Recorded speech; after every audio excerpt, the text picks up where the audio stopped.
আমি বলছি, জিজ্ঞাসা করছে মুক্তিযুদ্ধের উপর শ্রেষ্ঠ কাজ কোনটা বাংলা সাহিত্যে। আমি বললাম আল মাহমুদের কাবিলের বোন উপমহাদেশ। এই উপমহাদেশ এবং কাবিল এবং মুক্তিযুদ্ধের উপরে এপিক মহাকাব্য আপনারা পড়েছেন কিনা জানি না। আমি যখন পত্রিকায় প্রকাশিত হচ্ছে তখন আমি পড়েছি, একাধিকবার পড়ি, 10 বার পড়েছি এই গ্রন্থগুলো।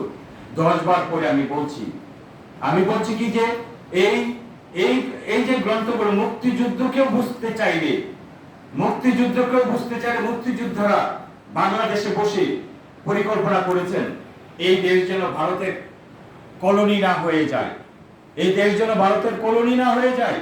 তারা এই দেশের নাম দিয়েছিলেন মুসলিম বাংলা। মুক্তিযোদ্ধারা, দেশে যুদ্ধ চলছে তখন, আপনারা পড়বেন কাবিলের বনে এই কাহিনী আছে। কোন সেই মুক্তিযোদ্ধা? ৭১-এর ১৬ ডিসেম্বরের আগে আওয়ামী লীগ পন্থীরা বাংলাদেশে কোনো যুদ্ধ করতে ঢুকে নাই।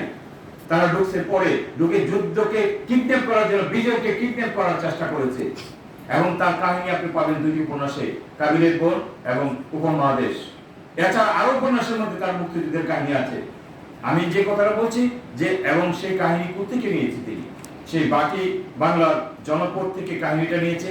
জীবন্ত কাহিনী, জীবন্ত একটা অনুভূতি তিনি প্রকাশ করেছেন তার গ্রন্থের মধ্যে। এই কারণে আল মাহমুদ এখন শ্রেষ্ঠত্ব অর্জন করেছেন। আল মাহমুদ তো একটা গড গিফটেড প্রতিভা। কারণ আল মাহমুদের প্রতি যাদের জেলাত ছিল তারা দেখেছেন, তারা বিশ্ববিদ্যালয় থেকে উচ্চতর ডিগ্রি নিয়েছেন, আর আল মাহমুদ মেট্রিকও পাস করেন নাই। মেট্রিক না পাস করা একটা ব্যক্তির কাছে হেরে যাওয়াটা লজ্জার চেয়ে বড় লজ্জা।